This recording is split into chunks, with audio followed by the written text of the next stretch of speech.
LSOS. You know, you guys were awesome. Yeah. Hey, man. There's some great people over here. For the future, once you guys have a brew. Exactly. For the future. Whatever. Exactly. Okay, so I think we can just probably get started here. I feel like we're at a good point for us to just kind of share the story of LCB, Los Compadres Brewing. Big thank you for all you guys, because I know, you know, kind of layering all of like the schedules is kind of tricky sometimes, but you know, thankfully we were able to come together today. So thank you guys for being here. Of course. Thank you guys. You guys killed it. Thank you. Appreciate Thanks it. for the setup.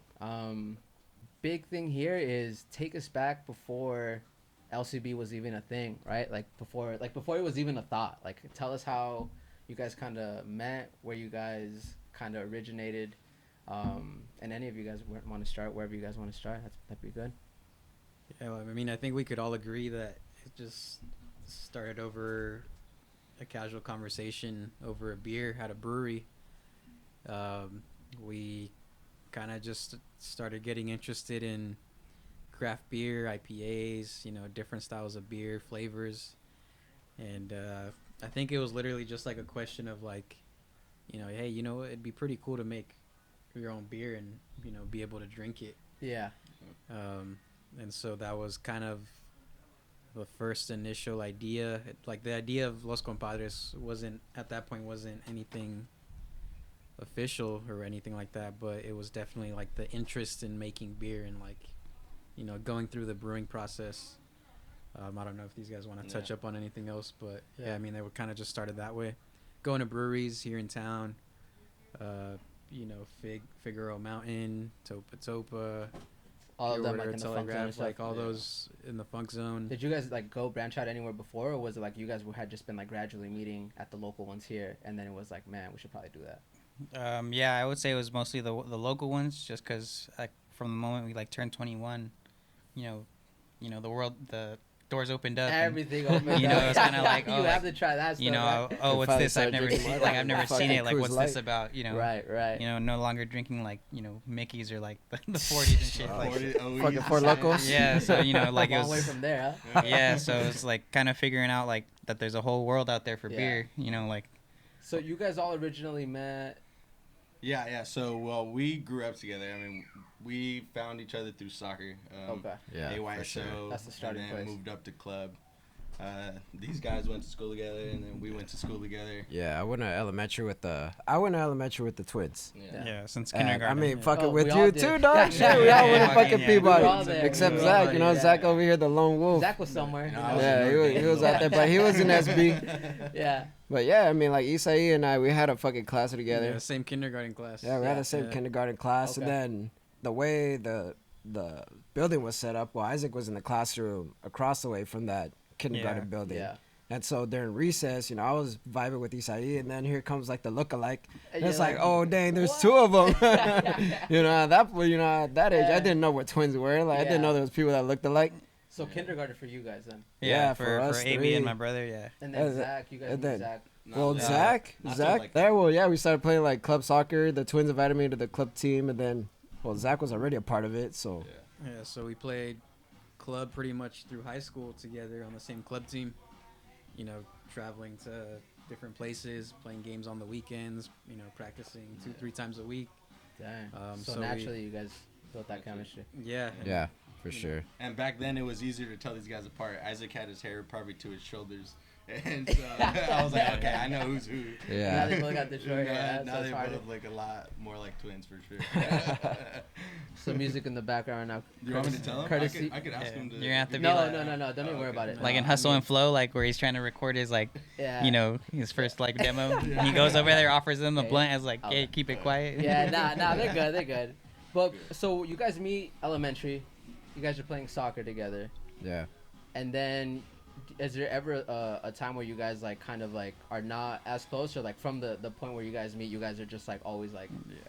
Well, at other's least lives. for us, like with AB, you know, since he ended up going to the junior high, and we ended up going to Anacapa, like the private school where my dad teaches. So like we ended up going to different schools, and like it maybe took a while, but you know in junior high we did reconnect again. Yeah. And you know, like it was like old times, like Yeah. kept hanging out. And In junior high though, AB, you went to Santa Barbara, right? Yeah. So on you guys SB. reconnected like through soccer. Oh or well, junior I high? mean, what it was is we were in the same like all-star team. Yeah. We're in the same all-star team back in like 8th grade, Mm. and so like 7th grade was like like kind of like a little like just here and there kicking it, but then 8th grade like I got recruited. We were on the same soccer Yeah, team. no, too, we dude, were. now that I'm Yeah, thinking yeah, about yeah. it. No, we did. I was like, hey, hey, I didn't make it. Hey, full disclosure here, but it's all good. Hey, Joaquin was MVP of that team. They don't want to see me on the field. What can I say? That's why I stopped. You know what I mean? I had to take mercy on Yeah, everyone. yeah, So I was yeah. like, Well, you know, gave me a shot, bro. You gave me a shot. Messi was It's crazy. like back when Joaquin was smaller than all of us. Now he's taller than everybody. For real, But though, man. from that team, well, I mean, their soccer coach recruited me like to be on the all-star team, and so Yeah. and because of them too, like they knew me, so there was like kind of that little connect and then that little advantage. Just kidding, it was all skill. No, yeah, AB was definitely like the bridge because like I knew AB when we were young, and then they knew each other when they were young too, but like separately. Yeah. And then once like club hit around or like all stars, Oh, like yeah. he was saying, like then it's like, oh, I know AB, and then they're like, I know AB too, and Yeah. so then we just started clicking like that. You Yeah, guys just on all the same- molded together. Yeah. You guys Yeah. on the same team, or were you guys ever like playing against? We were on the same club team. Same club. team, Yeah. Yeah. Like I played it. We played against AB like in ASO and stuff, and Zach too. Yeah. Like I knew who Zach was just because like You know, I'm You know. good.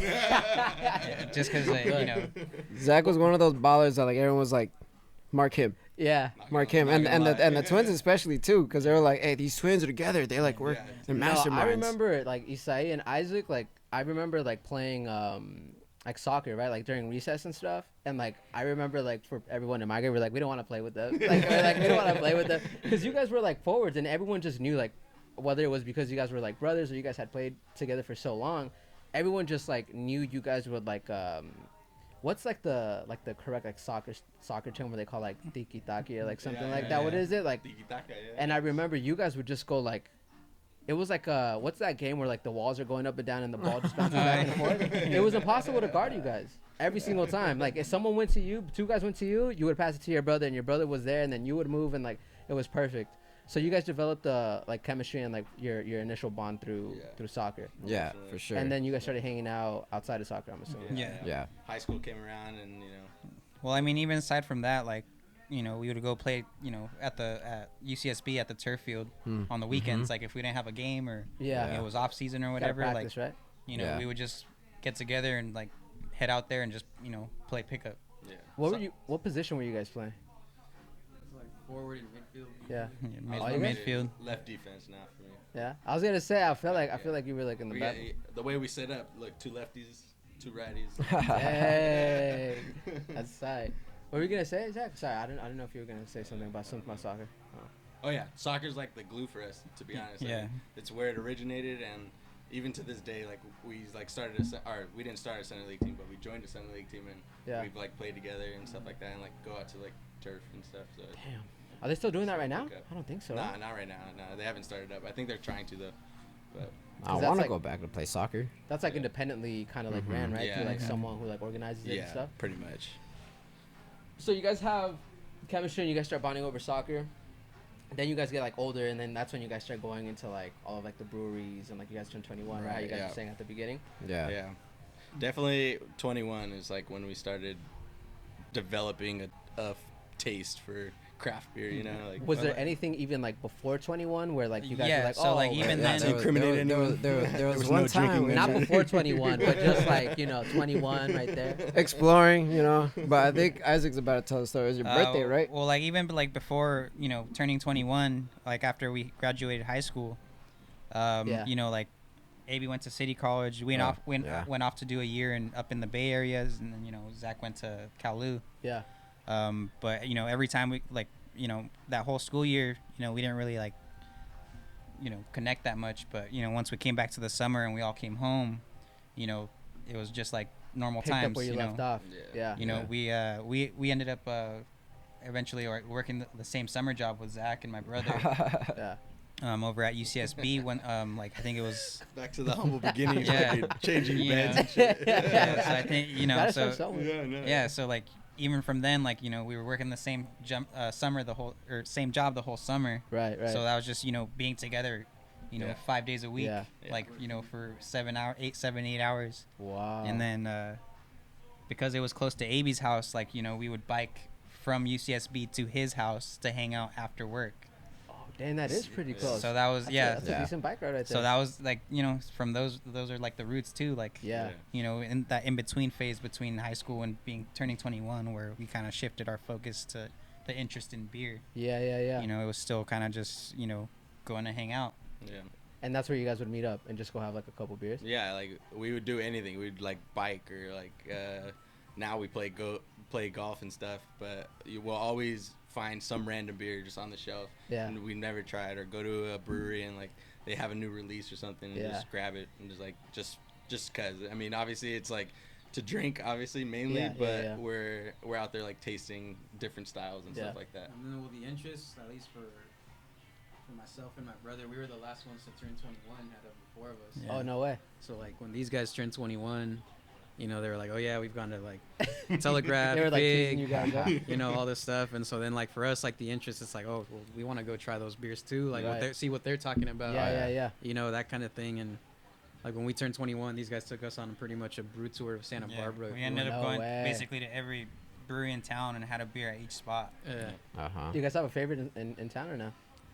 Oh, we like Fig. Yeah, I'm a little biased towards Fig. Yeah. we're members We're, there. we're all members. Also, we're like part of their mug club. Okay. However, that doesn't mean that every other place doesn't have a fucking place in our hearts. Yeah. There's great beer everywhere. I was gonna say, M Special has some good beer. And so aside from, have you guys been to Telegraph? It's kind of like the hidden one, right? No, it's Telegraph gone. is no longer. It's no longer. Yeah, open, that one's closed. Yeah. I don't. It closed down, dude. Unfortunately, but I mean that used to be a spot. They had some solid stuff. I took them after we had like lunch. Yeah, on because their we 21st ended up having birthday. lunch at Eureka, and like you And know then- at that time like Eureka was like fairly new, Right. and like they were like a spot for like burgers and craft beer. Yeah. So we're like, oh well, let's have lunch there. Right. You know, because you know they have a huge variety of beer. Yeah, of course. They were sick too. They had the little games and stuff. They had the one where you gotta like swing. Oh, They yeah. were dope, yeah. The They had a little Pac-Man. Yeah. So then you know after that, like we ended up up going to Telegraph, and you know got to try their beer. Yeah, like, pretty much get their flights just to try everything. Yeah, we got a flight we there. wouldn't just get one beer. We would just want to. You guys like the sours at all or no? I'm not a big sour fan. Yeah, I'm the same. Yeah. It's like hit or miss. I'm still a little iffy on them, but I've tried like, I'd say like 2-3 sours where I'm just like, oh wow, this was actually like enjoyable for my palate personally. Yeah. you know? I'd say, I mean, trying to develop the palate, you know, because I'm on the same boat, you know, like It was the same thing too with like bitter. wine. Like I really didn't like wine, but then at my job, Yeah. you know, we sell a lot of wine, so Try a I little started bit. tasting wine, and my palate started getting Yeah. more keen to it, and so, you know, now I could pretty much enjoy like a little glass of wine. You that know what you kind of guys thing, you know. should try. I don't know if you guys have or what you guys carry exactly, but there's a small label called Grassini. It's grass and then INI, right? Yeah, we pour their Sauvignon Blanc at the restaurant by the glass. Their Cabernet is ridiculous. If you guys haven't, it's like, and it's so easy to like.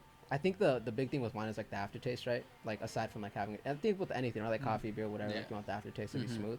But that one's really good. Yeah, I feel like like with wines and like sours, like they hit my jaw, and like I have a bad jaw, but you know, like they Tell don't, us why. I don't like them. Tell us why. Nah, I don't know. just kidding. I was born this way. That's why I cover it with my beard. It's like messed up. It's like this way and shit. Are you guys planning on doing any like sours or anything like that, or let's see what comes your way, huh?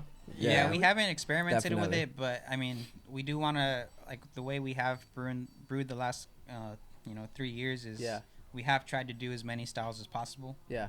You know, from dark to light, like the whole spectrum. But sours is definitely one of the ones we haven't touched. Okay. For sure. Is this more complicated, like something more nuanced that you have to go into? Or? I mean, like we said, it's not necessarily our cup of tea. Like when we go to a brewery, we don't really try sours. I mean, we do, but it's not like we're getting a whole pint of it or anything. It's just a taster. So obviously we first started with brewing our like favorite beers and like stuff like brewing that. what we like. So like lager, you know, like makes sense. IPA Like you want to and stuff start like there that. and make sure you can like Yeah. perfect Right, that before exactly. you branch out. Right. Yeah. So we have like some core beers, I say it like with quotes or whatever. Yeah. Like we got like our IPA and like our hazy and like our lager, which are like pretty much, and like a saison that are pretty much like our core ones. And then we branched out to like a wheat that we have fermenting right now, and then like the stouts and stuff like that. Yeah, So we did some batches with some fruit. Yeah. that we got locally too. The fruit? Yeah, Yeah.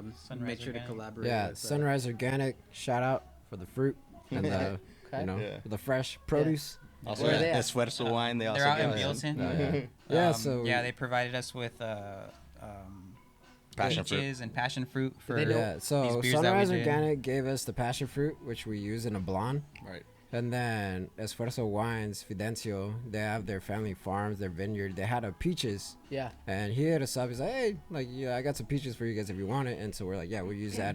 And so we use it with the IPA that Zach. Right. Yeah, that recipe Zach that Zach made. Yeah. We had it like in 3 different 5-gallon fermenters. And like that's what we did with our stout too. We had like a base where we didn't add anything. It was just the straight ingredients. And then we had another one where we for the stout specifically we added like chips and like cocoa nibs, and then the next one was we added the oak chips, the cocoa, and the vanilla beans. So like we like to do that, you know, like it's like it's experimental, the same, you know, it's the same like, batch but it's different, you know, like just slightly, but 3 variations of the same batch. Good for you guys. You guys like just try it because you never know what's gonna hit. Like, Right. You never know what's gonna like taste super good, and then you never know what's gonna be like. Right. And obviously timing's a big thing. Like obviously during the summer, it's like no one wants to drink a heavy stout that's like 10% or whatever, you know. Yeah, you want to go a little something lighter, like a lager, refreshing, somewhere refreshing. Yeah. Is there one that you guys have like consistently like remade, or you guys were just talking about that, right? You guys kind of like touched on it. There's some like that some recipes that you guys have like made a couple times now. Yeah. I mean, there's some recipes that we've made in the past, and you know we've gone back and we've modified the recipe a bit, but essentially it's the same idea. Right. So like the wheat beer we made last year, but we went back and modified it a little bit. Depending on how it came out. Yeah, and same with like the IPAs and the hazies that we've done.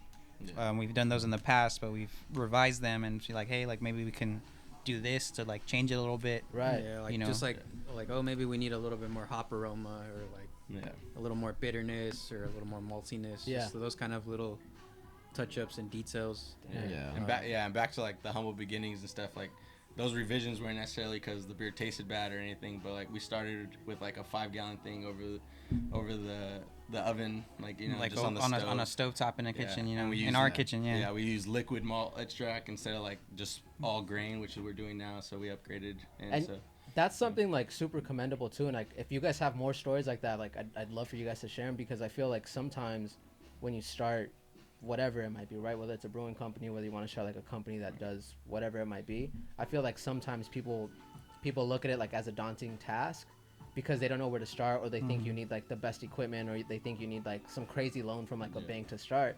But I remember like off camera, I think a couple of days ago, we were talking about how you guys started, and you just said too, right, Zach, like you guys started with like a little it was like kit, little 5-gallon pot. We're came with a brewing in brew their kit. kitchen. Yeah. Came with a set recipe with malt extract and some specialty grains that you just steep. Yeah.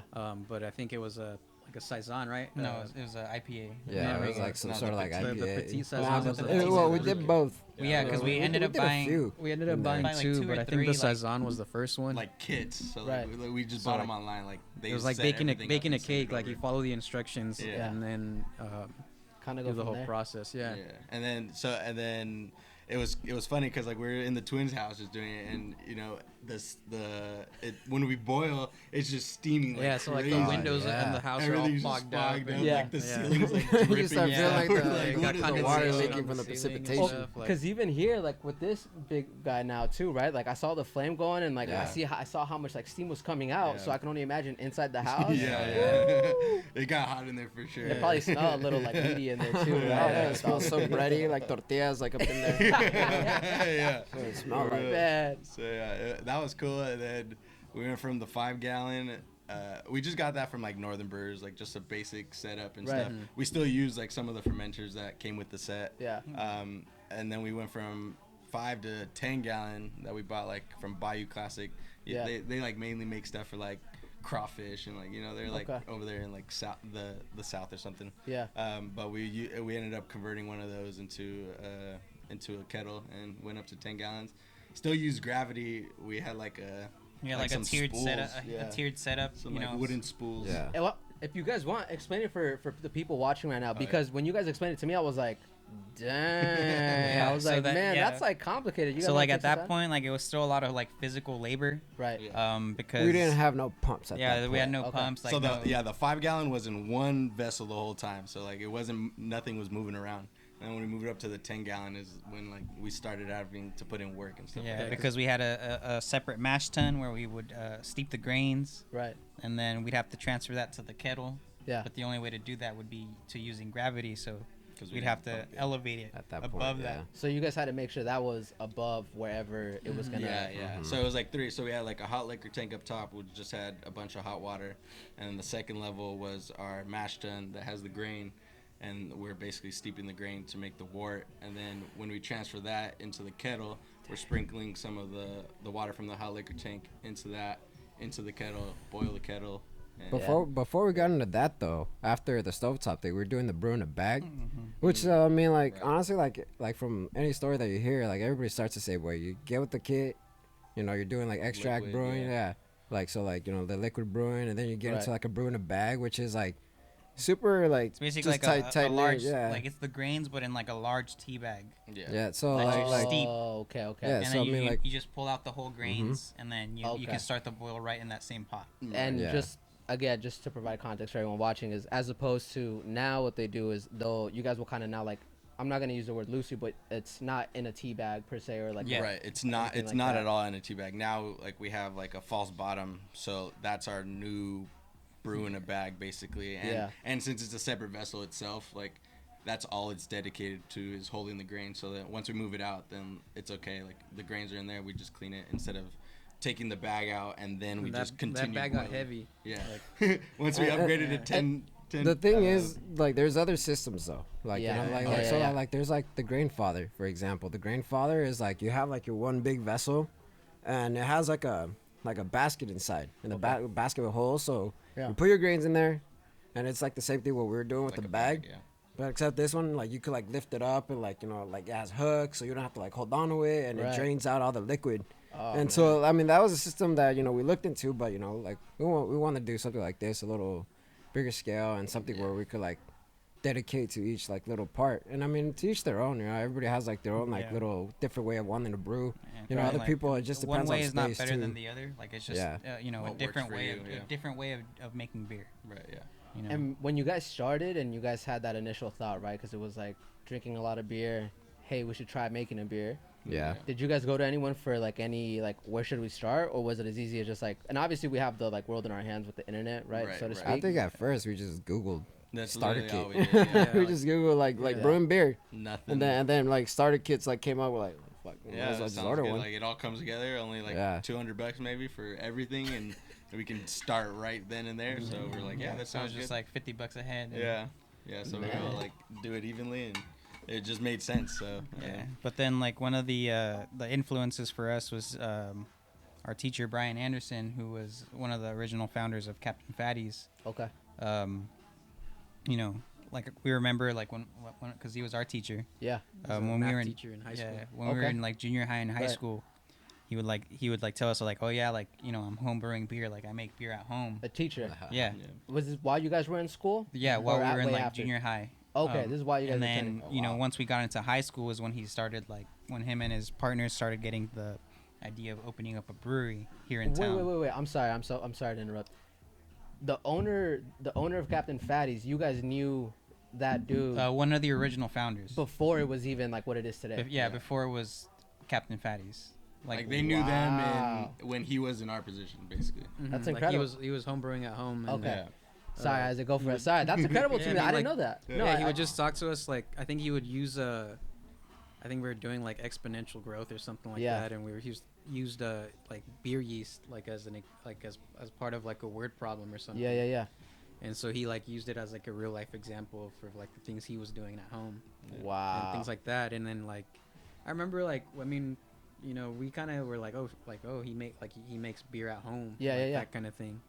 But like, you know, years went by and like we never really thought about making beer, like, you know. And obviously at that point you guys were still Yeah, like we were young right? and whatnot, but well, when we started getting the interest in doing it, you know, we reached out to him because he's good friends with my dad also. Okay. And we reached out to him, and he was just super supportive. He's like one of the most positive, genuine guys, guys like who you could ever meet. Yeah, for sure. He was really, you know, really stoked on the idea that we were like getting into this. Yeah. And then did you guys he found out, I'm assuming, obviously so many years after the fact, your dad and him still keep in touch? Yeah. So they probably your dad probably was like, yo, look at these guys, look what you did. Yeah. You Well, I mean, like subconsciously he implanted keeps in touch right? with us right now. Like he's given us a lot of advice on like steering us in like the right direction, like within the last couple of years. Like Good for you guys. Like what our next step should be, or like where we should focus on. Right. Yeah. So he's been a really even good like experimental ideas where he's the one that said like, yeah, like brew your batch, but then separate them into 3 tanks or 3 containers, and then do different things, add different things to those, and see what how while they ferment, and you get the same recipe but 3 different ways. And just like using, so that's his instead of doing one big batch of this way and then another batch of this way of the same recipe but different, just use that same base recipe and tweak it. Yeah. You know, just experiment. Damn. You know, just like little things that you wouldn't really think about at first as a new brewer, you know. Right. But yeah, I mean, yeah, shout out to Brian. Brian's been that's where it started then. And so when you guys are drinking beer, like who's the one who like kind of like, who's the one that just says it like point blank was like, yo, we should start brewing. Dang, I don't know. I don't know. It was that probably came like collectively and gradually, right? Yeah, like, it's just like a conversation with the boys kind of thing. Just talked about it for a while, and then like the brewing kit came. You're like, oh, we should try it. It's like, man, should we do it? Like, should we buy the kit? Yeah, I mean, like it's just like, you know, you think about it, you're sitting down like at all these breweries and like not crowded, but everyone's having like there's enough people and everyone's having like a good time. And yeah, there'd be times where we're like at Fig, and like Fig's like in the funk zone, so there's tons of people. We're just like, damn, like this would be sick, you know, like people just come out here, like have a good time, and like it's super positive energy, and like just, you know, community building and everything, and obviously good beer. Yeah. Like on top of that, and you're just like, well, good beer's the foundation. Yeah, exactly. So we're just like, dude, like this would be like a cool little project to pursue. And I mean, like, and it happened early on, you know, we're probably like 22, not even like 23 yet. Maybe Zach was just because he's a little older, but he's 30. At least 30. Just to give some context. Are you guys doing that while you guys are at school, or you guys are like graduated? Because you guys went up north, Zach, you and Lou. We're graduated pretty much. We're done like with school. Yeah, I graduated in 2017, and I don't think we started till 2018. Yeah, 2018. Yeah. So you guys are all home at this point, and then like connect and start doing that. Yeah, I think a time like I could remember vividly, at least for me, where I was like, oh, like this could be like a real thing. I think we were just kicking it back here, like with some like Modelos or something, and I just pulled out my like laptop, and I went to school for like programming and stuff. So like I had like a website template like already, and I was just like, all right, like let's just pretend, you know, like let's just pretend. So I pulled it out, and then like I had all these guys, and we literally set up this template as like our like website. So like it had Los Compadres, it had like beer everywhere.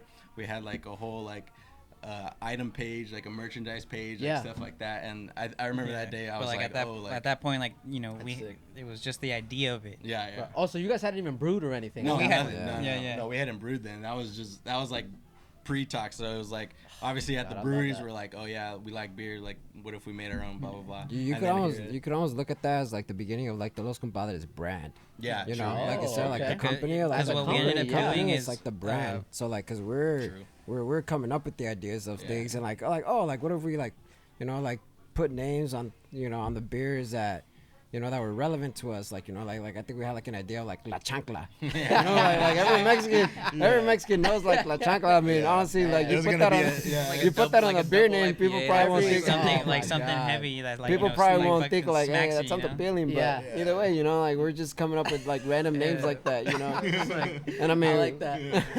And I mean, we're not gonna name other things, you know. We're trying to keep those low key. Not just kidding. Oh my God. But you know, we're playing with those ideas. And I mean, like Zach said, you know, he had like that template, and you know, like we started messing around with it. And then you have like breweries have these like extravagant names. Like Fig has like the Zero to Sexy. Oh yeah. Fig does. Yeah, Fig, Zero to Sexy. What else? What other like the weird OK names Karen? Like they just released an OK Karen. That was funny. IPA with hazy like IPA with like the trending like Karen. Yeah, like the OK Karen. Like that kind of thing. Yeah. So like there's like freedom to like name your beers whatever you want pretty much. Yeah. And that's like the cool part of the creativity process. You know? The best part too, and like this is why like this is my favorite thing about just owning something like on your own, right? And this is one of the major reasons why I wanted to connect with you guys was when you have something that you create amongst you four, like by yourself, individual, whatever it is, and you have these thoughts and you're able to come together and like cohesively build something. Yeah. There are no walls, there's no parameters, there's no expectation, which is the better part. And then aside from that, there's nothing that you can't do, or there's nothing that's gonna stop you from wanting to do something, and there's nothing that's more importantly gonna prevent you from doing anything. So the fact that you guys are just kind of able to like do all those recipes and then name them whatever you want, and then come up with Los Compadres Brewing, like that's the best part, because it gives you guys a platform to be able to experiment with whatever it is that you guys want. Yeah, I mean, like, you know, the Brewers Association has like, you know, specific guidelines of like standards for each specific type of beer. Yeah. And but what I was gonna say is, they were putting on this beer festival, and everybody was home brewers. And I mean, like, going back to this discussion of like, you know, like the creativity of a beer, like, dude, like there was all kinds of different things. You know, there was people brewing like a saison, like in tamarindo, like with the tequila barrel. I was like, that's kind of good. That might be that kind of good. IPAs, I remember that IPA that had like the Lucky Charms. Yeah, it was like a Lucky Charms. a pale ale. Yeah, or Lucky something like Charm that. pale Yeah. ale. I don't know about It that. tasted like Lucky Charms. Yeah, like no, and so like that was the thing. Like you're just like, wow, like, you know, you could really do anything with beer. Is that where you guys started to get inspiration to do like the because I think you've done it maybe twice or a handful of times, correct me if I'm wrong, but like the one with like the chocolate in the Mexican beer, chocolate, like a stout or something, right? We did two stouts with chocolate.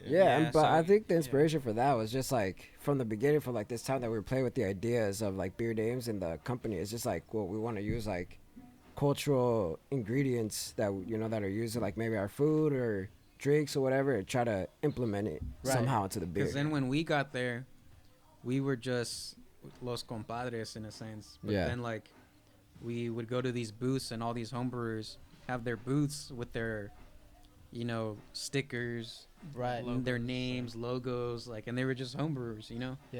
So that kind of drew inspiration too, of like, oh damn, like we need to have like an identity, like like who we are. Like, and then on top of that, like, it made us want to like participate in like pour out their next event, which we had planned, but then, you know, 2020, we all know what happened.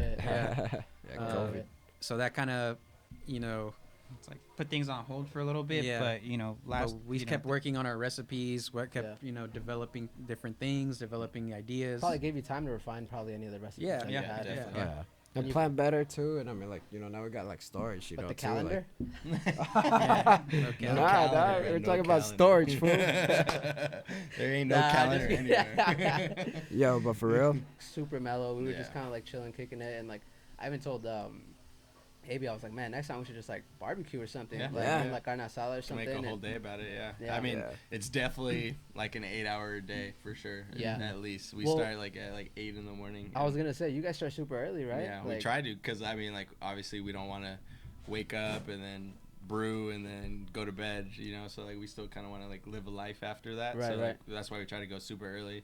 Hopefully get out around like 2-3 the latest, and then and then just go do something, because we always brew on the weekends, because obviously we used to brew during the week, and like after work and everything, like we would start at like 6-7 p.m. dude. And we wouldn't finish till like midnight. We'd be at our house in the kitchen, and we're trying to cool down beer, like it's like 11:30 at night. Trying to just chill this beer so that we could put it in the fermenters and pitch the yeast and take ferment. forever.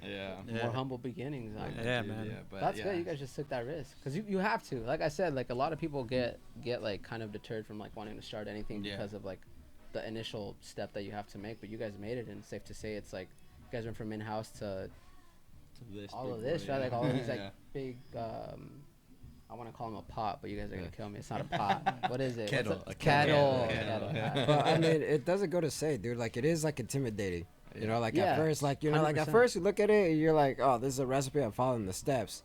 But then, like, you know, the more you get into it, the more detail there is, the more, like, you know, it breaks down like just kind of like the technicalities of like the mechanics of what's going on, and then like you start talking about the science to it. Yeah, you know, you start breaking down the science, and you're like, dude, like what, like treating the water.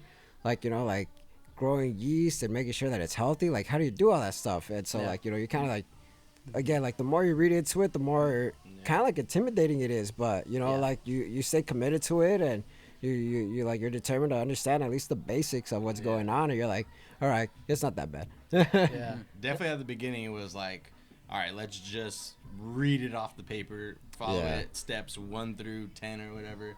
And now it's just like, all right, like, how do we do it? You know, we have our own steps now. If we gave it to someone, they probably couldn't brew it the same way, you know, just because we have little things here and there that we do differently or for the taste like and stuff. Yeah, exactly.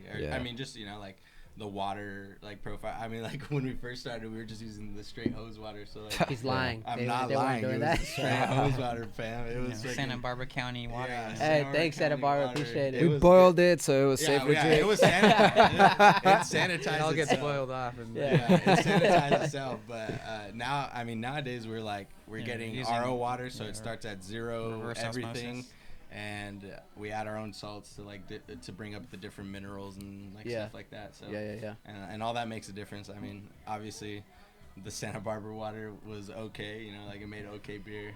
But now it's like more controlled. So we know exactly what to come out and if it and we can use that. So here we didn't know how many minerals were in there, how much magnesium and sulfated or whatever. You could get a water report online, from the city, but it might not be the same exactly what we're getting here from the house, like Zach says. But either way, we just realized that it wasn't the mineral profile that we wanted for a beer. It would make it just had too many minerals, so we're like, all right, we need to just. It's just easier for us to start from scratch, It doesn't cost a lot of money to get 25 gallons of reverse osmosis water. There's a store you could just go to, and it just made it super more consistent and we're hitting our numbers better when we were using actually treated water than control the variables. Basically, that's exactly what we do. So we started, and then every time we brewed, we were like, all right, let's change this because we think that messed it up, and then if it didn't fix it. But it did change it a little bit. We're like, okay, well, let's change this thing, try something else. It's like trial and error, basically. We're just. But everything from taste to mouthfeel, the water has a lot to do with it. Because we would brew beers, but they still had this at the beginning, they still had this like a thickness almost to them. But then, not necessarily too much of an aftertaste, but just the mouthfeel, But once you treat your water, it's not to say that it was a bad. But it just wasn't wasn't where you guys wanted it. It's drinking Fiji water and then drinking out of the tap. There's a contrast. You can tell there's a difference for sure. Yeah. So. And that's just one variable too that we're getting into, the treat of the water. After that we're all right, how do we control temperature? Temperature control during your fermentation, during your mash process, because during your mash, have it that's when you have the grains inside that one kettle. All the water is extracting the sugars from the grains. There's a starch conversion going on. Temperature, to extract the sugars. And different things happen too. It won't happen. Different things happen at different temperatures, and if it gets too hot, you're killing the enzymes, so you're not gonna be able to convert the starches into sugars. And there's different processes, dude, that we haven't got to it. There's a thing called a protein rest, or a mash rest, or that's or multi-step mashes, or we're not there yet. We're not masters of the craft. We're still learning. Still learning. And a lot of these things you guys just talked about, it's, to be honest, you probably lost me halfway through, because I was enzymes this, and I was like, all right, well, I mean, this is just considering that there's other brewers out there listening to this, we kind of know what we're talking about. But my point being with that is where do you guys, what's you guys been biggest teacher, or who has been your biggest teacher, or what's been your biggest teacher? Is it just researching online, when you want to change something or you want to learn something? Is it just online, or are you guys there's Google. different forums and stuff of people Google of people who've already had those experiments, and they put online their experience with certain things. That's the cool thing about homebrewing. There's all these threads that homebrewers are just willing to share their experiences and say oh, this worked for me, or you could try this. Someone we literally Google this question, and then there's a thread where someone asked that same question, and then people are just responding. We're not the only ones asking the same question. Okay, so other people have similar questions. Obviously everyone in the same industry is going to run into the same problems at some point, and so it's okay, how do you fix it with what you got, type thing. But and there's other pretty reliable resources, online, there's Beer and Brewing magazine that a lot of the times they'll break down a specific process of the brewing, or they'll break down a beer, a specific beer, and they'll tell you how to certain tips on how to brew the beer. They even provide a recipe. That's one thing. There's the Brewlosophy, another resource. And then you could just go to the beer programs, the one that we use is Brewer's Friend. And on there you could just research a recipe and kind of see what are the common ingredients you look up from there, like, well, why are they using this ingredient? You know, why is this ingredient in this beer? How does it affect the beer? Yeah, how does it affect the beer? You know, how does it help it get into the guidelines? And so that's kind of like, you know, at least like for me, you know, and like probably just a couple other books too that we've read. Yeah, and back to like SoCal Cerveceros, we joined them like after these guys went to the homebrew competition or festival. We ended up joining that homebrew club, and so they have like a Slack and everything. So we like just listen or like go through the Slack, and like everyone's talking the same thing. It's like an open forum, so you can just throw out a quick question. Like the actual app Slack. Yeah, like it's like an instant messaging. Yeah. I use it for work. That's where I first got it. And then, but yeah, so they used it, and I was like, oh, this is dope. And they have like random channels. It's like peddle your wares, so you can like sell stuff, or like yeast beasts, so they talk about like yeast and stuff like that, and then just a general of like what's going on and who's making what. So like there's a lot of stuff out there, and like we've tried to expose ourselves as much as possible. Like join like a little community, like, you know, where we can share knowledge, and you know, it's a nice network for sure. Even when we go to our homebrew shop here in SB, BYOB, you know, that's where we go get our ingredients.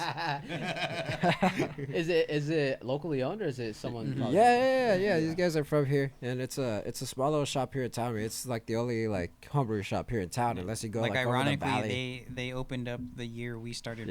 So it was like perfect timing. Yeah, like stars were aligning right there. It just that was seemed the like for you guys too. So like our first brews were like the packages, like we said, we ordered it online, and they shipped them to us and stuff like that. And then they finally opened up, and we're like, dude, we have to go. Like, it's fresher. It's right here and there. We can get as much as we want, and like stuff like that. So it was like perfect timing. It was and they're super knowledgeable people too. You know, like you know, we have a question about like ingredients or substitutes. If they don't have something that we need, then you know we're looking for a substitute. They'll be like, oh well, I mean, like this one gives you the same effect. They're like, yeah, you know, it's worked out a lot of the times. It's an alternative.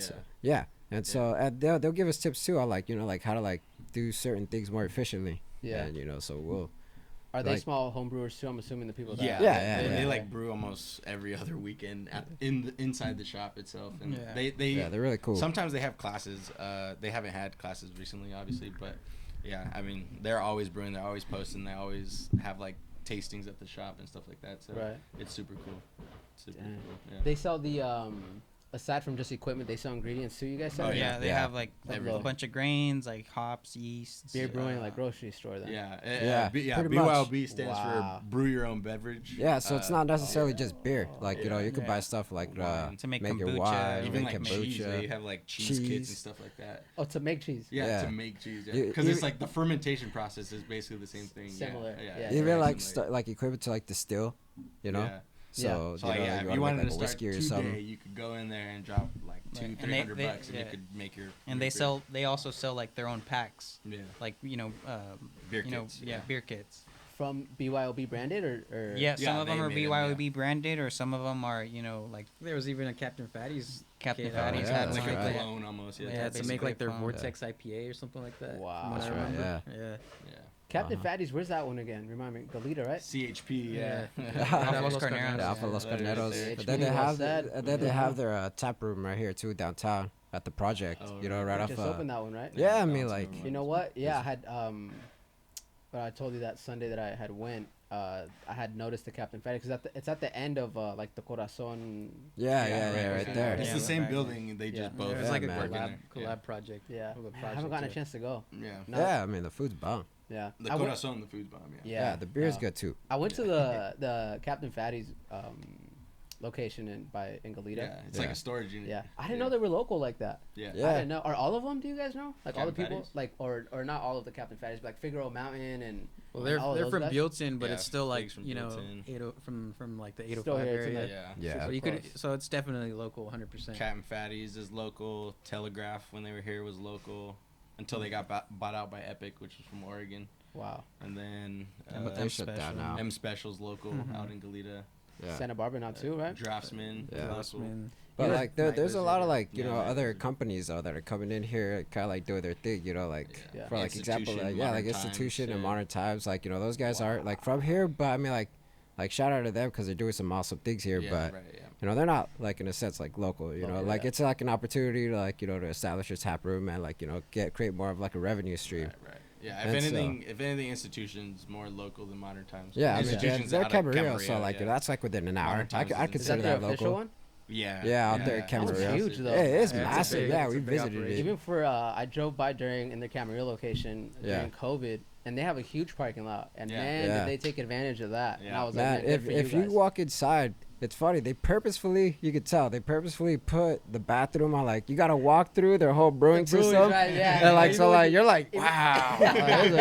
Even when you crazy. It's like an amusement park right here to us. Right? I think you got to walk in. It's like kind of like a little room, and then you kind of walk in the hall, and then you get to like the big like tap room, right? Yeah. All this shiny equipment. Yeah. They make you walk essentially these, right? Like the kettles. Yeah. Huge, dog. Yeah. A lot bigger. Much bigger scale. How many gallons? Well, at that scale, you go by barrel. So like a barrel's 30 gallons. This is a half barrel. What we got is a half barrel. Yeah. So they do like 30 barrels in one. Like, so it's like, maybe that's massive. A Subi. I mean, like, it's funny though. Like, you know, we did a trip to like the Firestone, and dude, the towers at the fermenters that they have, dude, they're like like 3 stories tall. Yeah. They're like huge stories. Like, I mean, like you drive down the 101 and like you just notice them just standing tall. That's up north, yeah. Yeah, like Paso Robles, and we got a tour of their spot, and like, I mean, like, we got to hear their story, how they started.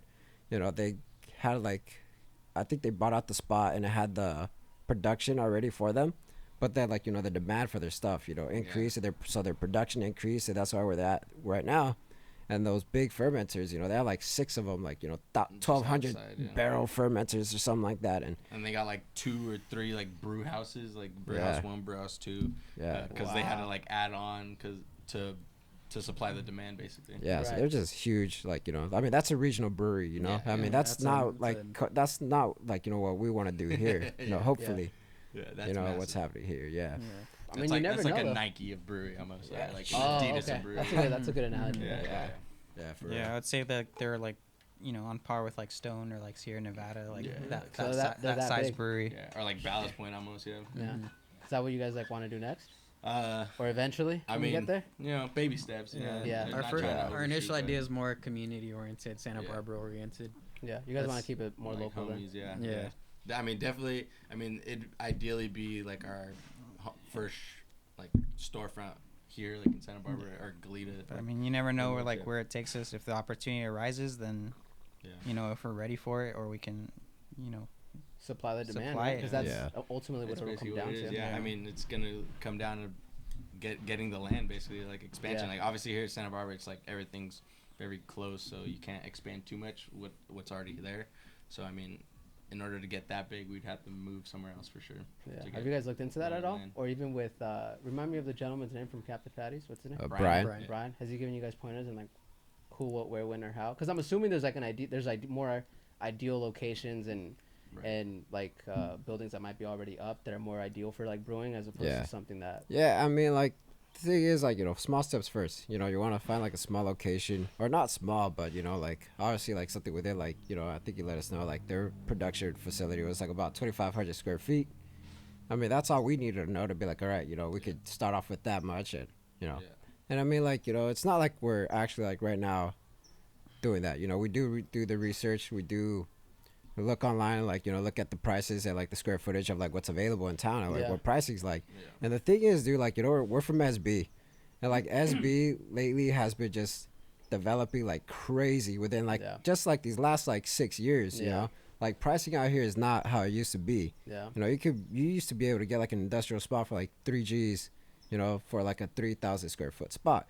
Now you're gonna get something like that for like 6 G's. And so like Santa Barbara is just like, it's developing a lot. It's getting a lot of popularity. It's getting super expensive here. Yeah. And so like, you know, it's about finding like that right moment, you know, right? Stuff like that kind of pushes away towards what we want to do, because obviously we want to keep it local, you know, like we're Latino, so like the population is heavily Latino here, so that's who we're trying to cater to.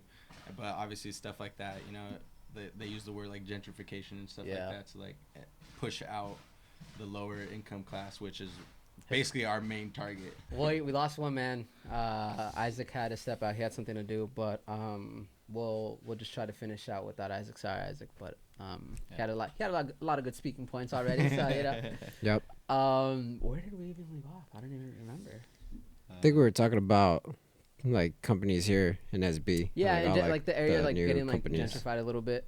So that's the big goal for like bigger picture for Los Compadres, staying local, brewing beer that's true like to like the Hispanic roots per se. Right. Yeah. And was that something that all of you guys knew from like the beginning, where like we got to stick true to this, or was that something that just kind of like came naturally and like you guys were doing it before you guys even realized it? Too, one of the big points too is, you know, going to these breweries here in town.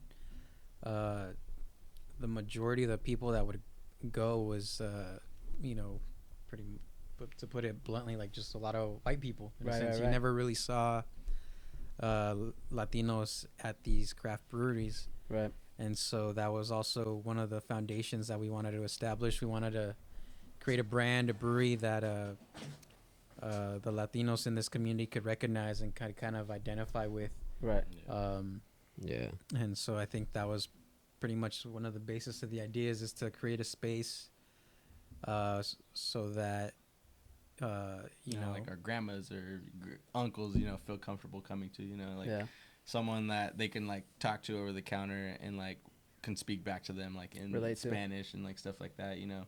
And you know, no one, I mean, a big goal would be to like mariachis and like stuff like that, you know, like something very, you know, cultural that the Latinos are like, yes, that's like a spot. And that's one thing too that I like, and I think we were speaking way back, like whenever we had like a first conversation about doing this, was for you guys too, right? Like you guys are setting, whether you guys like, well, you guys are definitely aware of this, but you guys are definitely setting an example for whoever it is that wants to look to you guys and like kind of look up to you guys and let them know like it's doable. Right. And again, like that was like the big thing for me about being able to sit down with you guys. It's like you guys have created something on your own without needing to do something like ridiculous, like pull out like a huge loan or something. Like you guys did it together. You guys came collectively and you guys were able to like kind of plan and make sure you execute that idea. Yeah, and that's just like, you know, like for right now, you know, like who knows, like later on, you know, we might have to like pull out, you know, like, you know, just to make sure to secure like that capital or whatever.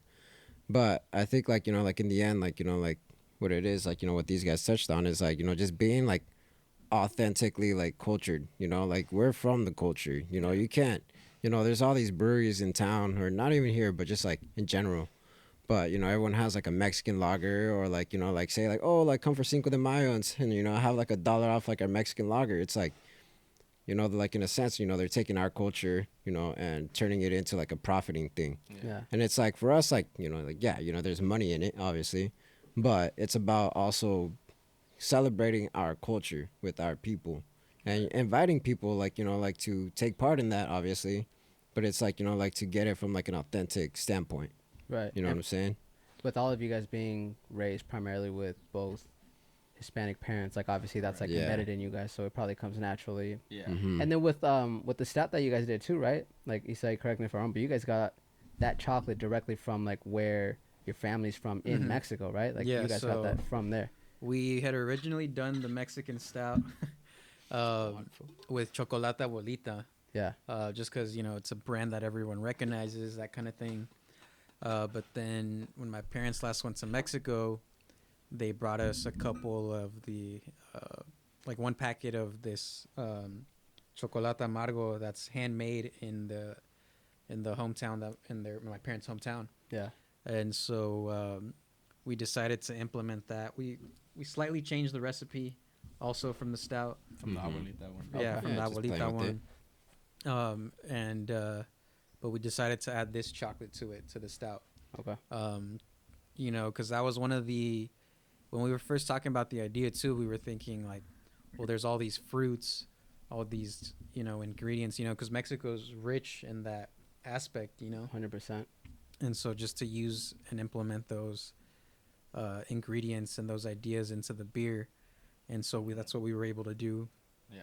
Like we want to like build like a memory, like we want to like try to attach like a feeling that someone can relate to with like the beer. So obviously with like the abuelita chocolate or with that artisan chocolate from Mexico, if someone drinks it, we want them to be like, oh, like get some like nostalgia, like almost, you know, like, oh yeah, this is like my hometown. This is like my stuff that my people make, you know, like stuff like that. So have you guys had your like family members try like all your beer and stuff yet or no? Oh yeah, definitely. They love it. Some people are like, oh, this is good. Other people are like, está fuerte, mijo. Like, ese cuál es? You're just like, you know, that's your typical, like, you know, probably like drunk deal, you know, that drinks like Bud Light and whatever. Yeah. Because like with the IPAs and stuff too, right? They're a little bit heavier for sure, especially in comparison. A lot more hop and bitterness. Yeah, just the flavors a lot. So you know that like older generation, they grew up with just like Modelo, Pacifico, Bud Light, you know, basic stuff. A little bit lighter. Like, you know, that they could drink all day and like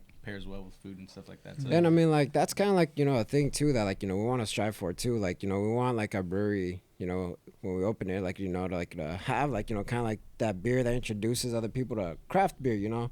Not just like, you know, like we said, you know, like a lot of our tios and tias and family members are used to drinking the Modelos, Pacificos, and like, you know, the lighter American lagers. There's nothing bad with that, you know. They're good too if you think about it. They're consistently making that same beer taste the same way every time you open it, you know. There's nothing different, so that's a talent. But, you know, for us too, you know, we're like, all right, you know, we got to recognize that too, that, you know, we got to have a product like that brings people in. And that introduces, you know, our family into the craft beer scene, you know, and then from there you could move them up the ladder, you know, of like, all right, you know, now have this beer, you know, it's a little stronger. Less hop have this beer, or more hop beer, less hop beer, more funky, maybe like darker, like more chocolatey, like, you know, there's all kind, like, you know, the spectrum is the big spectrum. And so, you know, we want to use, you know, still be able to use, like, in a sense, like, as a tactic, like an introductory tactic. Bring our people in and, you know, be a part of this industry also, you know? Because for a long time, we're not, like, you know, we're not in the beer industry, like, you know, you said, or we're not, like, in the winery industry. Right. You know, like, there's people out there that are finally, like, you know, putting their foots in the threshold, and, you know, we want to also follow in those footsteps, you know? There's a lot of people and that's like why we kind of, you know, got ourselves in the position to brew a lager, because you need a lot more attention to detail and temperature control for a lager, because it's cold fermented.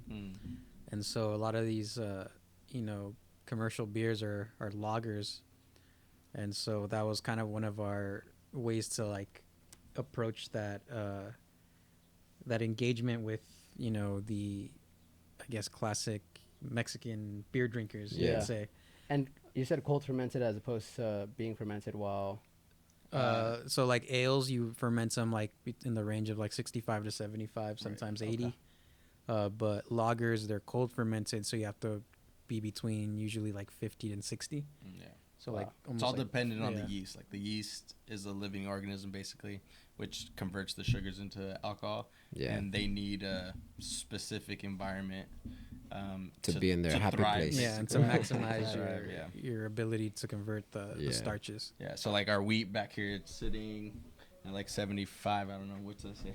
70. 70, 70. So, but like when we put our lager in there, we started off at 55, but then we gradually bring it down to like about 35 over time. And it takes longer because they mature over, because lagers tend to develop some off flavors. So like you lager it, drop the temperature so that the yeast kind of works those off flavors out, and in the end you get like a crispier, clean beer. It seems like obviously, right, like it's a pretty it's a complicated process. I'm not gonna pretend I can just go and brew a beer. Have you guys encountered anything that you guys haven't quite mastered yet, or like you guys like a roadblock that you guys a lot of still... things. Well, like when we first tried a lager out, we didn't have this piece of equipment. We just threw it into the fridge. And we're like, all right, best of luck.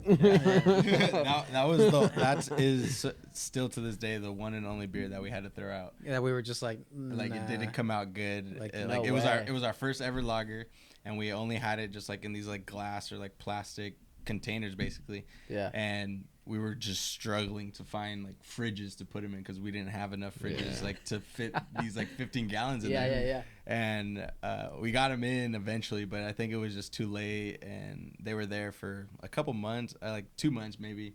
But we weren't able to do like the lagering process, which is drop the temperature super low, almost to like 30 degrees. And we kegged it and stuff, and tried it, and it was not good. It was like it just had like that sour, smell, like, you know, like a sulfury smell, like sour rotten taste. eggs is kind of what people say, but And it was not good. Yeah. We tried it. I mean, it's not like it was gonna kill us. Yeah. It's not like it was gonna kill us or anything. It just wasn't drinkable. It wasn't enjoyable for you guys. Right. I think I did do a keg stand out of that one though. I was like, why let it go to waste? Might as well. Yeah. We've done some like alcohol testing. You know, like how many beers is it gonna take for us to actually start feeling something? So like we definitely like took a keg to the back and like played games with it. Oh yeah. No way. And just to see like, you know, wow. I mean like we've never like to ourselves had a whole 6-pack or like a whole 3-pack or whatever. Yeah. So it's like, all right, let's see like how it affects us like in the long run. You know, like it tastes good just out of sipping it, but how does it actually like over time? I couldn't imagine something cooler to do with your friends. Like, to be able to just like brew that beer and be like, well, someone has to try it. Like, dang, it has to be us. We'll be the guinea pigs. It's quality checking it, you know. Making sure that it's up to par, up to standards and whatnot. Yeah, exactly. So, you have to. Yeah. And you guys have gotten like crazy amount of like I would say like support and like really like admiration from everyone locally. I mean, I feel like I see a lot of people always coming and trying like tasting, right? The beers are trying them, or like they request to see like when you guys are gonna have another batch so they can try it too and things like that. Yeah. We launched our like Instagram page not that long ago, and it got like definitely a good following. I mean, it started obviously with like family and then like friends, and then those friends started pushing it out, or like it started being seen through other friends, and you know, AB going to Long Beach, me going to like Kalu and Thousand Oaks, these guys going up north. It definitely like expanded our recognition. Our recognition, like to how many people that we can see. And then once we joined like the brew club, then it started even more community. So it's just like slow growth, and with our progress, you know, like people begin to like notice and start. And I mean, like, you know, we don't have like a way to sell the beer. Like all we do is like, you know, we created a like logo, created a brand, and so like with that, you know, we're able to get like, you know, like at least like some sort of like funding, right? And you know, it doesn't go to say like, you know, like you know, we have friends and family all the time that are like, hey, like, could I try your beer? It's like, like, you know, like 100%. Love to, like, you know, like we have tons of it, you know, we could take it home like our own beer too. Obviously we can't be the only taste testers, you know. We gotta give it to other people. We gotta get that confirmation. Like my mom is strictly a Corona drinker, Corona lime salt.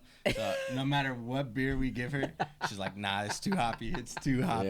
Doesn't like it? Yeah. She's like, I mean, she'll like drink it. She'll taste all of them, but we always know that she's just gonna be like, oh, it's too hoppy. It's too hoppy. But at the same time, that's like a good litmus test to have, because if she knows like exactly. Well, I mean, like, you know, she's not the only one. Like we were saying, like there's other like of that older Latino generation that's all they drink. So like expanding out to like a 6-7% hazy IPA is just like, which is phenomenal, by the way. It's really good. The hazy IPA that you guys have, the one that I tried the other day, is that the one you guys more commonly do, or was that a new recipe?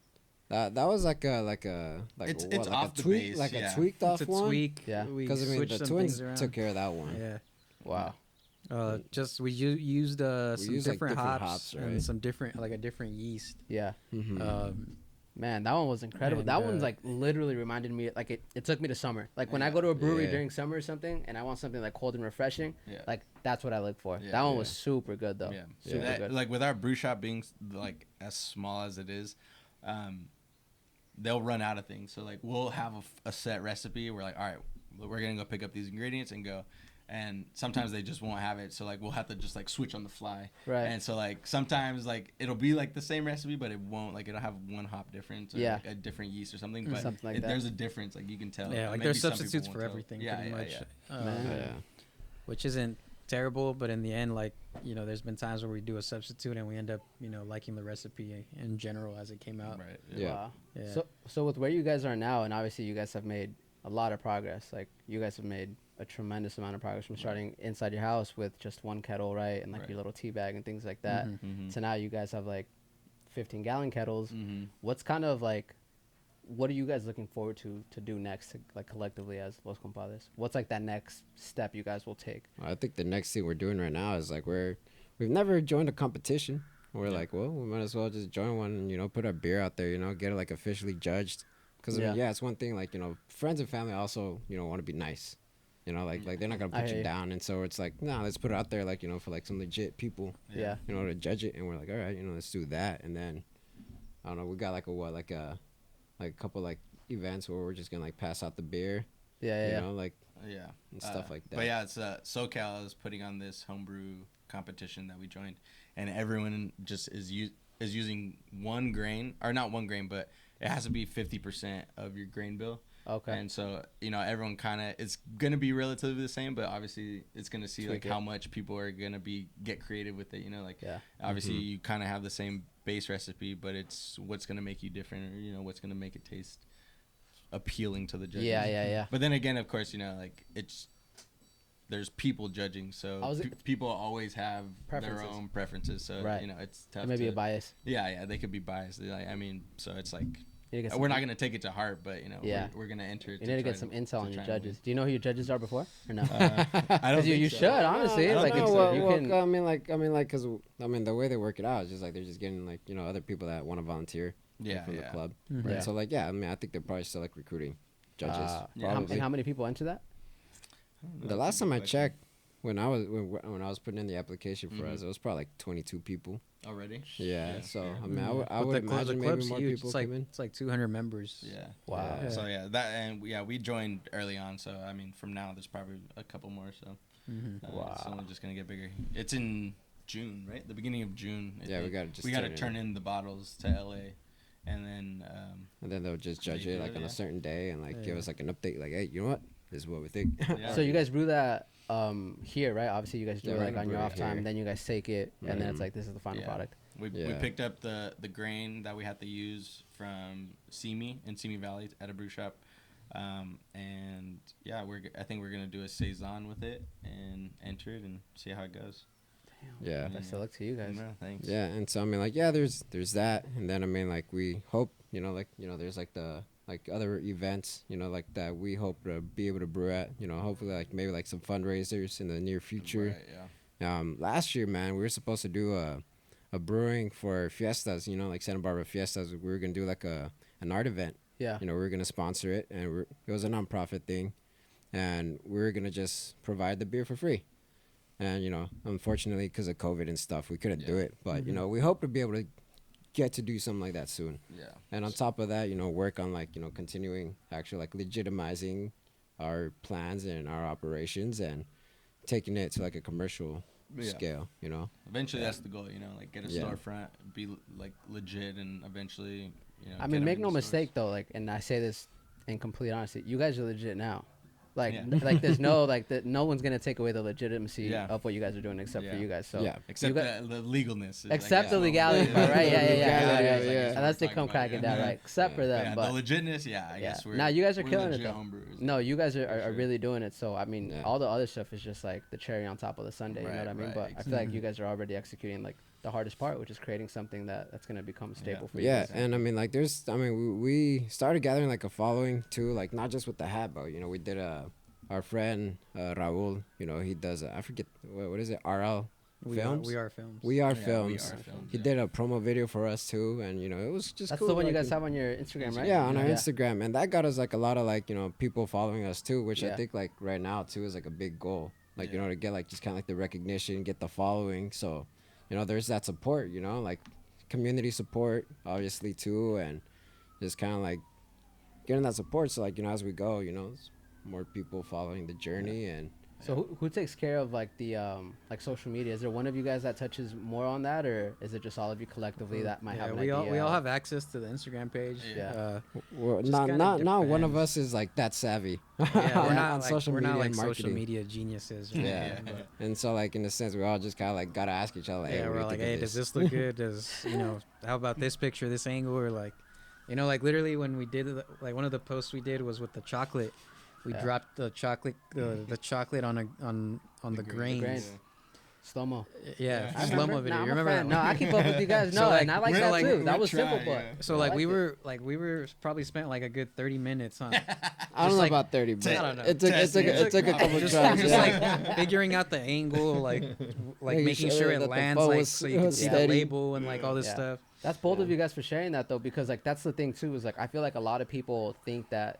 Again, like I feel like there's just a huge misconception sometimes with like social media even and things of that nature. I feel like people think like, oh well, I it's just me running it, or like it's just me, I can't do that. But honestly, it just takes a little bit of an idea and execution more than anything, you know? Yeah, I mean, we don't have any like professional like people doing our marketing. You know, it's just us. You know, like just straight grassroots. We're just stumbling through it. I mean, I think our biggest downfall with social media is just how active we are on it. I mean, I think the content we're putting out now is like a lot better than what we were putting out for sure. I think we just need to be more active with it so people don't forget us, basically. Because then us, like ourselves on our personal social media, we're not that active on it either. You know, personally, I don't post that much. So it's like you might catch a couple posts, you might not. I mean, you might double it. People don't know what I've been doing. I'm the same way. I was gonna say, I'm the same way. I'm like a leisure user. Like, I'll go out there. Oh, that's cool. Like, man, sometimes I see it, sometimes I don't. You know. Yeah. So it's definitely something like to get used to and like change in a way. Just like being more present, like every day on social media. Or, like, you know.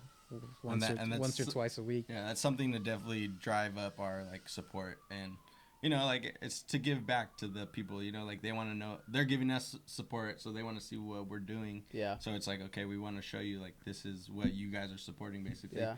And you know, like we're building our story, basically doing that. So we just want to continue showing people what we're doing. Do you guys get a lot of people that reach out, like on like DM or something, say like, oh, like I'm trying to try this or something? Yeah, there's a good amount of response back. I mean, we post whatever we post, and someone's like, oh, that looks bomb, or like, oh, like happy for you guys, can't wait to try the next one. Or they just respond with like fire emojis. Or I mean, like the other day we had someone being like, yo, like, could I get your grains to make some dog biscuits? We're like, whatever. Yeah, so we use grains, you know, like it's just like wheat or whatever. They're like for my chickens. Multi-purpose. First we used to just throw it away, and then my neighbors here, they have like a compost bin, and so we just started giving it to them so they could throw it in there.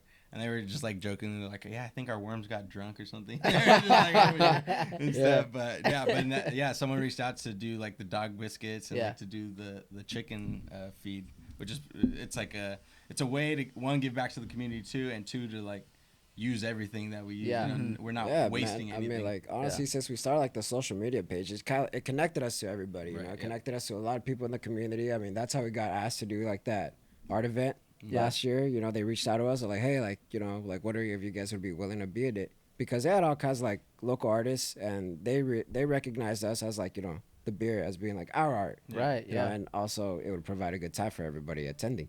Yeah. And so, you know, like that's how, you know, there's all kinds of like different recognitions, and you know, it just connects us to everybody in the community. Yeah, our network is definitely building, and it's not just, you know, like beer networking. It's not just people who are in the beer industry. It's people who have chickens, or you know, like make dog business, like side things, you know. Like that's how we got to like the peaches, you know, like we got all these fruits. So you guys want to like put them in your beer? Like, fuck it, whatever. We'll figure out a beer recipe. Did they reach out to you guys? Yeah. Because I mean, we knew someone from Sunrise. Yeah. And they reached out to us, and we're like, oh, like we have some peaches or some. Yeah, so I mean, it's just like, so like we use the fruits from the Sunrise Organic Farms, right? We use their passion fruit. Right.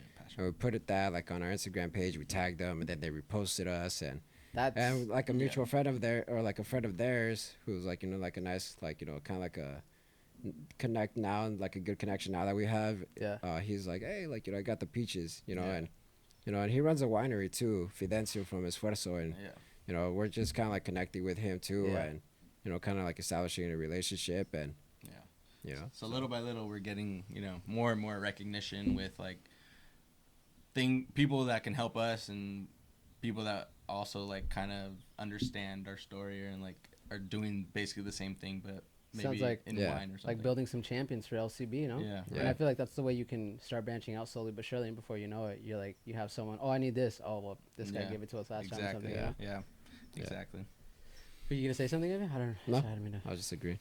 Man, well, I'm proud of you guys, man. I'm happy that you guys are doing it, because I mean, not only are you guys doing it locally, and you guys are trying to stay true to where you guys came from, but you guys are setting an example, and that's huge. That's huge for me. I feel like that's something that it's great to do, and do it in a way where you're not really with like the gimmicks, and like, and that was like a preliminary conversation that we were having, right? Like, oh, you're gonna have like lasers out here, stuff like that, right? But it's like, no, it's like, it's one of those things where you have to make sure that you're presenting yourself, and you're taking yourself as serious as you want to be taken. You know, we also want to give like probably a shout out just to like to the other breweries, you know, here in town that are doing things locally. You know, they inspired us, and you know, people from our homebrew club and SoCal Cerveceros, and and beyond that are, you know, like local Latinos from like their area that are doing their thing, you know, try to like make a name for the culture and try to get a foot in the industry. Yeah.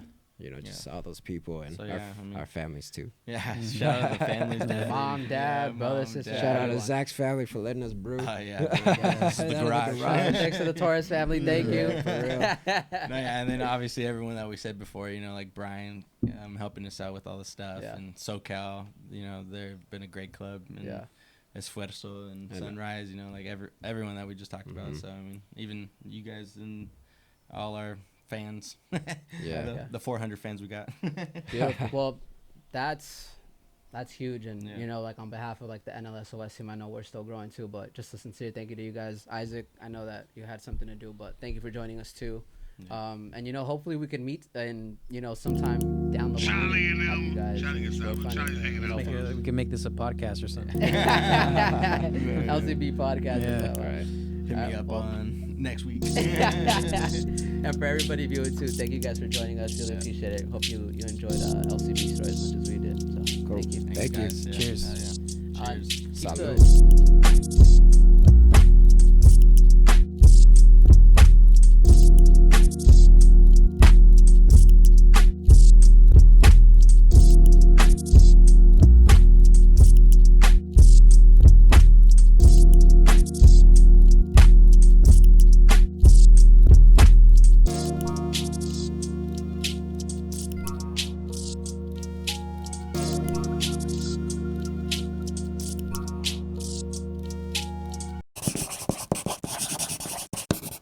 Here. Use this. NLSOS. You know, you guys were awesome. Yeah. Hey, man. There's some great people over here.